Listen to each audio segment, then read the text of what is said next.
میں آپ کے ساتھ رضوانہ ملک آپ کو خبروں سے آگاہ کرتے ہیں۔ خبر شامل کرتے ہیں پیپلز سیکریٹریٹ حسن ابدال سے۔ 4 مئی عاشق اہل بیت رسول صلی اللہ علیہ وآلہ وسلم، تاریخ عالم کے عظیم، حریت پسند، دانشور، مفکر، سفارتکار، راکٹ سازی کے بانی، سائنسدان، جرنیل، شیر محصور میر فتح علی ٹیپو سلطان کے یوم شہادت کے موقع پر جناب ڈاکٹر سکندر حیات خان کے فرزند ارجمن جانی خان کے زیر اہتمام سالانہ تقریب کا انعقاد۔ صدر تقریب مشیر وزیر اعظم برائے امور کشمیر جناب قمر زمان کائرہ، معاون خصوصی وزیر اعظم پاکستان اور ڈویژنل صدر راولپنڈی سردار سلیم حیدر، ضلعی صدر اٹک وی پی سردار اشر حیات خان، شیخ احسان الدین، ایڈوکیٹ شیخ وقار عظیم، ایڈوکیٹ سابق ڈائریکٹر سپورٹس ملک توفیق، ڈاکٹر اسد علی اور ممتاز کالم نگار ملک شاہد کا تقریب کے شرکاء سے خطاب۔ اس موقع پر ضلعی امیر جمعیت علماء اسلام مفتی تاج الدین ملک شاہد، طاہر درانی اور چودھری عطاء الرحمان سمیت سیاسی و سماجی عمائدین، علمی اور ادبی شخصیات بھی موجود تھے۔ امیدوار صوبائی اسمبلی حلقہ PP2 سردار ذوالفقار حیات خان ایڈوکیٹ نے کثیر تعداد میں شرکت پر شرکاء کا شکریہ ادا کیا۔ صرف مسلمانوں کی ریاستیں نہیں تھی اور اس نے سب کے خلاف جو لڑائی لڑی تھی، انگریز نے سب کو فتح کیا تھا، لیکن ٹیپو سلطان کا کمال یہ تھا کہ انہوں نے اس مسلم ریاست کو، صرف اپنی ریاست کو نہیں بلکہ ہندوستان کے اندر ایک غیر ملکی کے پاؤں لگنے کا جو نشان تھا اس کو ریزسٹ کیا تھا۔ وہ ایک علامت بنے تھے ریزسٹنس کی، اس ریزسٹنس کی علامت کے طور پہ انہوں نے اپنی جان، اپنی سب کچھ نچھاور کیا تھا، اس لیے آج تک لوگ ان کو زندہ یاد رکھتے ہیں۔ آج ہم ٹیپو سلطان کی یاد منا رہے ہیں، وہ تاریخ میں صدیوں جئیں گے، ابھی اور صدیوں جئیں گے انشاءاللہ۔ تاریخ میں بڑے بڑے حکمران آئے، بڑے بڑے بہت طاقتور لوگ آئے، بے نشان ہو گئے، ختم ہو گئے، آج ہم ان کے نام نہیں جانتے۔ اصول زندہ رہتے ہیں، قوموں میں بھی وہی قومیں زندہ رہتی ہیں جن کے اصول ہوتے ہیں۔ آج ہم کیا کرتے ہیں مسلمان سارے مل کے، ہم پاکستانی خاص طور پہ ہم سارے بیٹھ کے یہی باتیں کرتے ہیں کہ ہمارا ماضی بڑا شاندار تھا۔ بھائی تھا، بالکل بہت شاندار تھا۔ ہمارے اسلاف بڑے کمال کے لوگ تھے، بڑے کمال کے لوگ تھے، بڑے عالم فاضل تھے، واقعی بڑے عالم فاضل تھے۔ وہ بڑے کمال کے جرنیل تھے، یقیناً بڑے کمال کے جرنیل تھے، تبھی انہوں نے دنیا کا بیشتر حصہ فتح کر لیا تھا، سب سے بڑی سلطنت قائم کی تھی، چند سالوں میں کر لی تھی۔ پھر کیا ہوا کہ اللہ ہمارا، کتاب ہماری سچی، رسول ہمارا سچا، رستہ ہمارے پاس سیدھا، اور آج دنیا میں، اور بڑے دنیا میں ہم عروج پا کے آج دنیا میں ذلت کا نشان بنے بیٹھے۔ ہم اپنے گھر اپنے تئیں ترم خان ہیں نا، دنیا میں دیکھیں نا لوگ ہمیں کس نظر سے دیکھ رہے ہیں۔ آج دنیا میں کوئی مسلمان ملک ایسا ہے جو ایک قابل تمثیل ہو کہ دنیا کہتی ہم نے ایسا بننا ہے؟ ہم سارے کہتے ہیں ہم نے جمہوریت قائم کرنی ہے، ہم نے یورپ جیسا بننا ہے، ہم نے امریکہ جیسا بننا ہے، ہم نے اسکینڈینیویا جیسا بننا ہے۔ دنیا میں کوئی ملک یہ بھی کہتا ہے کہ ہم نے فلاں مسلمان ملک جیسا بننا ہے کوئی مسلمان ملک؟ تو کیوں ہے ایسا؟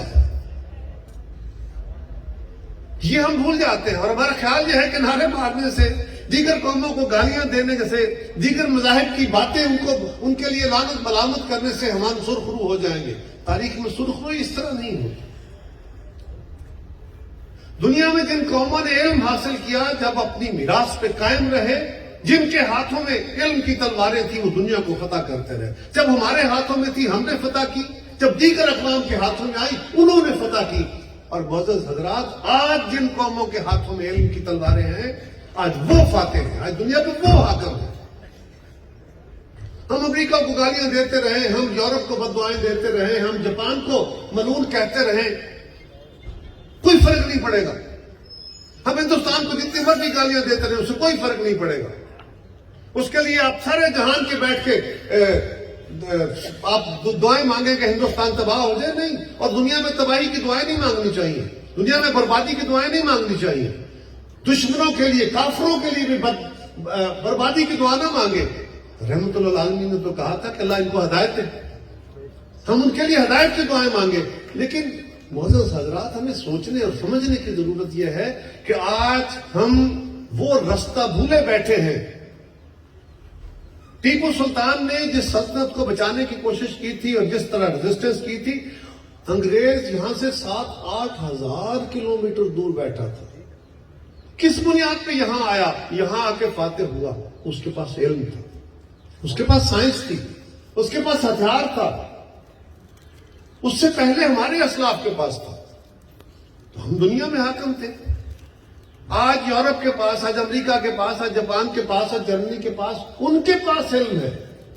آج ہم جو کچھ لیے بیٹھے ہیں، آج ہم ہتھیار بنا رہے ہیں، آج ایٹم بم بنا رہے ہیں، آج گاڑی بنا رہے ہیں، آج کوئی چیز ہم بنا رہے ہیں. ہے کوئی یہاں کھڑا ہو کے کہہ لے کہ یہ میرا بنایا ہوا علم ہے، یہ سائنس میں نے ایجاد کی جس کی بنیاد کے اوپر یہ مائکرو فون ہی بنا ہو؟ ہے کوئی؟ تو وہ قومیں جنہوں نے دنیا میں محنت کی ہے، ہمت کی ہے، علم فضل حاصل کیا ہے، اللہ سے پھر اپنی محنت کرنے کے بعد، علم حاصل کرنے کے بعد پھر دعائیں مانگی ہیں، تب جا کے دنیا میں عروج آیا ہے. آج ہمیں کسی کو مارنے کی ضرورت نہیں ہے. ایک وقت تھا جب ٹیپو سلطان کے لیے تو شاید میر جعفر اور میر صادق وہ پیدا ہوئے تھے. آج ہمیں تو شاید اس کی بھی ضرورت نہیں ہے. آج ہم ویسی ریاستیں نہیں ہیں. وہ ایک اور طرح کی ریاستوں کا دور تھا. آج قومی اور جمہوری ریاستیں. یہاں پہ ہم کیا ہیں؟ وہاں پہ ایک حاکم ہوتا تھا، اس کی ایک پوری اسٹرکچر ہوتا تھا اس کا حاکمیت کا، اور اس کے ساتھ وہ پوری ریاست کو چلاتا تھا. سارے لوگ اس سے بھی مستفید نہیں ہوتے تھے. لیکن آج تو دنیا مختلف ہو گئی. آج تو ہم نے اپنے حاکم یہ نہیں بن رہا کہ ہم اپنے نظام کو خود چلا نہیں رہے. وہ بھائی جمہوریت کے اندر جن قوموں میں آج جمہوریت ہے، جو آج کے عہد کے ہتھیار، آج کے عہد کی تلواریں اٹھائے ہوئے ہیں، انہوں نے اپنے نئے نظام کے اندر انسانیت کو تشکیل دیا ہے. وہ ذاتوں میں، قوموں میں، قبیلوں میں، نفرتوں میں ختم کر چکے ہیں. وہ نئی شناختیں پیدا کر چکے ہیں. انہوں نے قوموں کو، انہوں نے قبیلوں کو، انہوں نے برادریوں کو، انہوں نے مسلکوں کو ختم کر دیا ہے. وہ اس سے اوپر اٹھے ہیں. آج اس لیے وہ دنیا میں فتح مند ہے. آج اس لیے وہ دنیا میں کہ انہوں نے وہ سبق جو ہمیں 1450 سال قبل بتا دیا گیا تھا. آج مدینے کی ریاست کی بہت باتیں کی جاتی ہیں نا. نبی اکرم صلی اللہ علیہ وسلم نے ہمیں دین دیا، ہمیں دنیا میں ہدایت دی، اللہ کا پیغام دیا. مدینے کی ریاست اس دن بننی شروع ہوئی تھی جس دن مکہ فتح ہوا تھا. وہ کہتے ہیں پنجاب کا فاتح سارا پنجاب فتح کر لے، پنجاب کا فاتح تب بنتا ہے جب لاہور فتح کرتا ہے. سارے بر صغیر کے گرد حاکمیت قائم کر لو، دلی تمہارے پاس نہیں تو فاتح بر صغیر نہیں بن سکتے. فاتح ہندوستان وہی ہوتا تھا جو دلی پہ اپنا جھنڈا لگاتا تھا. عرب کا فاتح وہی تھا جس نے مکہ فتح کرنا تھا. جس دن فتح مکہ ہوا اس دن مسلمانوں کی ریاست کی بنیاد پڑی تھی. اور اسی وقت حجۃ الوداع کے موقع پہ آپ صلی اللہ علیہ وسلم نے خطبہ دیا تھا مسلمانوں کو. وہ تھی مسلمان ریاست کی بنیاد جس کو آج یورپ نے اپنایا ہوا ہے. انہوں نے اپنے عمل سے سیکھ لیا، ہمارے بزرگوں سے سیکھ لیا. ہمارے پاس وہ لیسنز موجود ہیں، سبق موجود ہے، ورد کیے جاتے ہیں، تلاوتیں کیے جاتے ہیں، سر دھنتے رہتے ہیں، عمل نہیں کرتے. یہاں بیٹھے بھی ہم کہیں گے سبحان اللہ، بڑا کمال کی باتیں کی. محفلیں ہوتی ہیں، دل نہیں بدلتے. زبانوں پہ سب کچھ ہے، نوٹ پھینک رہے ہوتے ہیں، عمل نہیں کر رہے ہوتے. مصنوعیت پہ بیٹھے ہیں اور سمجھتے ہیں کہ ہاں ہم دنیا میں سرخرو ہو جائیں گے. وقت آئے گا اللہ ہمیں اس عذاب سے نکالے گا. اللہ نے مسلمانوں کے ساتھ کوئی وعدہ نہیں کیا میرے بھائیوں. اللہ نے انسانوں کے ساتھ وعدہ کیا ہے. دنیا کے اندر رہتے ہوئے آخرت میں مسلمانوں کے لیے جو سبق ہے اس کے اوپر چلیں گے تو مسلمان آخرت میں سرخرو ہوں گے. دنیا کے اصولوں میں جو قوم کسی مذہب سے ماننے والی ہو، جو ان اصولوں پہ چلے گی وہ فتح مند ہوگی. کیا کہا تھا ہمیں نبی کریم صلی اللہ علیہ وسلم نے؟ آپ نے فرمایا تھا، چارٹر دیا تھا نا مسلمانوں کو کہ نفرتیں ختم کرو، قتل و غارت ختم کرو، دشمنیاں ختم کرو، سودی نظام کو ختم کرو. وہ حجۃ الوداع کو 14-15 پوائنٹس ہیں صرف. وہ پورا چارٹر ہے اسلامی ریاست کا. اور اس میں ایک بہت بڑی بنیاد ہے. جو آج کی جمہوریت کی بنیاد ہے، جو آج کی جمہوریت کی اساس ہے. آپ نے فرمایا تھا کہ آج کے بعد، اس سے پہلے نہیں کہا. نبی کریم صلی اللہ علیہ وسلم کی پوری جو فتح مکہ سے پہلے کی زندگی ہے، اس میں یہ لفظ نہیں کہا آپ نے. اس دن کہا کہ آج کے بعد کالے کو گورے اور عربی کو آدمی پہ کوئی فوقیت نہیں ہے، بات سوائے اس کے فتوے کے. یہ تھا ہمارا، یہ تھی جمہوریت، یہ تھا اصول، یہ تھی اساس. آج یورپ نے اپنے تجربے سے ہمارے اسلاف کے اصولوں سے سیکھ لیا.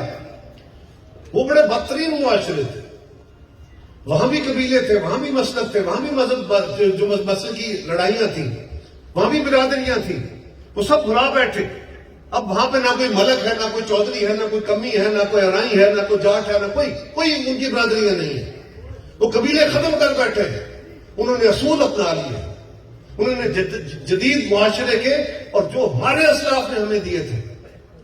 یار بتاؤ تو صحیح نا، اللہ کے نبی کا تو حکم ہے نا کہ کالے کو گورے اور عربی کو آدمی کو کوئی فوقیت نہیں ہے. ہے آپ میں سے کوئی بیٹھا ہوا شخص جو کہہ سکے کہ میں اس اصول کو مانتا ہوں؟ ہے کوئی اس پورے پنڈال میں؟ ذرا غور کیجئے. اگر ہم اس اصول کو، اس بنیاد کو نہیں مانتے، ہم انسانوں کو برابر نہیں سمجھتے،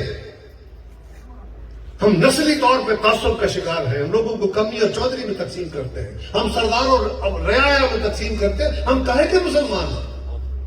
کیسی عظمت ملے گی؟ کیسے ہمیں اسلاف ہم کہتے ہیں کہ ہم ان کے بارے سے ہم وہ اصول چھوڑ بیٹھے ہیں، اس لیے دنیا میں ذلت کا نشان بنے بیٹھے.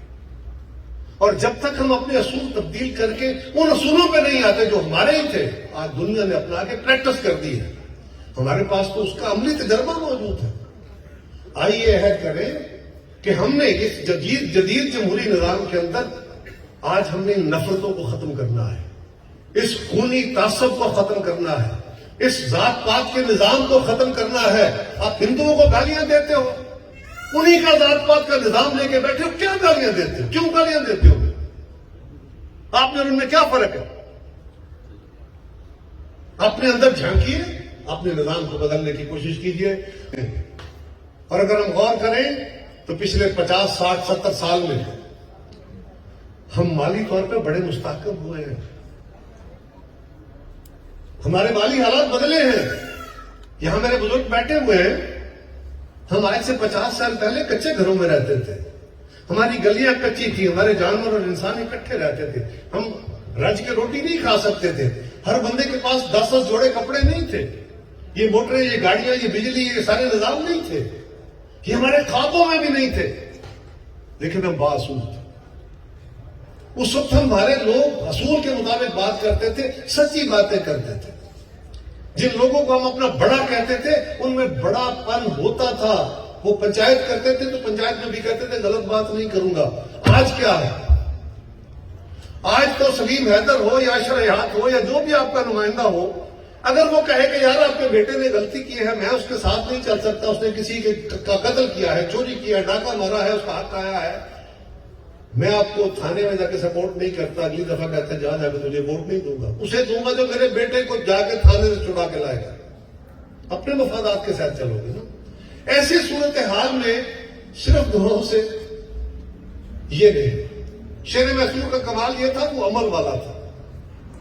وہ اپنی فوج کے درمیان کھڑا لڑ رہا تھا. یہ دیکھیں نا تصویر ہے، درمیان کھڑا لڑ رہا تھا.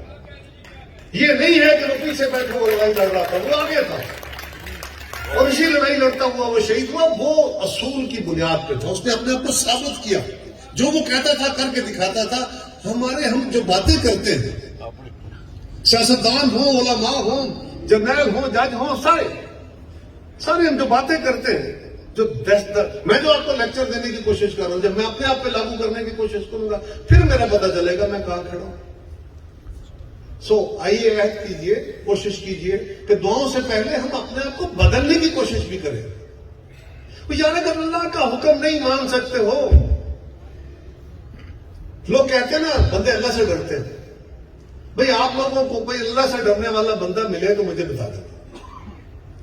میں آپ کے مجمع میں کھڑا ہو کے اس چینلوں کے سامنے کہہ رہا ہوں مجھے اللہ سے ڈرتا ہوا بندہ نہیں ملا آج تک.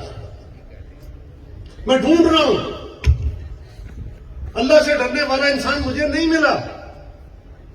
ہاں اللہ کی مخلوق سے ڈرتے وہ سارے ہی ہیں، اس لیے کہ اللہ تو علیم و خبیر ہے، ہر چیز جانتا ہے، وہ تو میرے وہم و وسوسوں کو بھی جانتا ہے۔ جو کام میں چوک میں کھڑا ہو کے نہیں کرتا، وہ تنہائی میں بیٹھ کے 2-4 دوستوں میں بیٹھ کے گناہ کر لیتا ہوں، جرم کر لیتا ہوں، لالچ کر لیتا ہوں، مذہب کے خلاف کام کر لیتا ہوں، اخلاقیات تباہ کر لیتا ہوں، وہی کام جو وہاں بیٹھ کے کرتا ہوں اندر، اللہ تو جانتا ہے، چوک میں کھڑا ہو کے نہیں کرتا۔ کیوں؟ وہاں اللہ کی مخلوق دیکھ رہی ہے، اور مجھے پتا ہے کہ اللہ کی مخلوق نے دیکھا تو مجھے برا کہیں گے، اللہ کی مخلوق نے دیکھا تو پولیس پکڑ لے گی، لوگ میرا ساتھ چھوڑ دیں گے۔ اس خوف کی بنیاد پہ آپ نے میرا کردار درست رکھا ہو، یہ معاشرہ ہے۔ یورپ والوں نے کمال یہ کر رکھا ہے کہ وہ اپنے سیاسی اصولوں میں بھی، وہ اپنے انتظامی اصولوں میں بھی اسی رویے کے حامل ہیں کہ جو بندہ ان کی نمائندگی کر رہا ہے، جو ان کا سرکاری ملازم ہے، جو ان کا جج جرنیل ہے، جو ان کا سیاست دان ہے، وہ جب اصول سے ہٹتا ہے تو وہ کھڑے ہو جاتے ہیں کہ نو، تمہیں یہ حق ہم نے نہیں دیا، چلو نکلو یہاں سے۔ جس تک ہم یہ نہیں کرتے، نہ ہمارے حالات درست ہو سکتے ہیں، نہ ہمارا مستقبل بہتر ہو سکتا ہے۔ سو آئیے عہد کریں کہ ہم بھی ان اصولوں پہ چلنے کی کوشش کریں گے جن پہ آج دنیا کی اقوام، کامیاب اقوام جو ہے وہ کھڑی ہوئی ہے۔ اور پھر یہ بات یاد رکھیے، اللہ مجھے معاف کرے اگر میری کوئی غلطی ہو، میری اصلاح فرما دیجئے، کہ دنیا میں قوموں کے لیے صرف مسلمان قوموں سے وعدہ نہیں ہے۔ اللہ نے دنیا میں کامیابی کے جو قانون دیے ہیں وہ اقوام عالم کے لیے ہیں، وہ اقوام مسلمانوں کے لیے نہیں ہے۔ اور ہم آپس میں، ہم علاقوں میں، ہم برادریوں میں، قبیلوں میں، سارے عالم اسلام ایک ہے، سارے مسلمان بھائی بھائی ہیں۔ وہ بھائی اپنے بھائی کے تو بھائی بنتے نہیں ہو، دوسری برادری کو تو مانتے نہیں ہو، خونی طور پہ تعصب کا شکار ہو، ایک بندے کو کہتے ہو یہ موچی ہے، یہ ناری ہے، میں سردار ہوں، آپس میں تقسیم ہو، اس کو برابر کا انسان سمجھتے نہیں ہو، ساری دنیا کے مسلمانوں کو بھائی بنانے چلے گئے، کمال ہے۔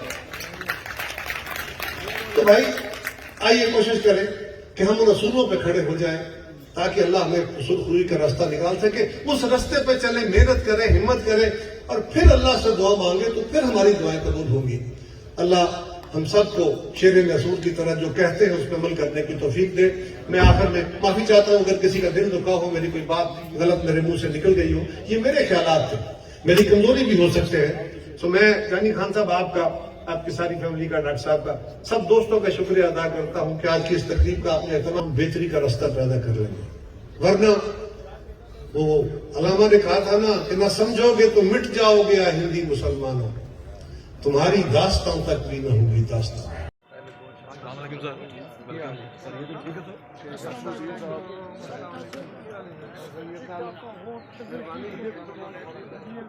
پہلے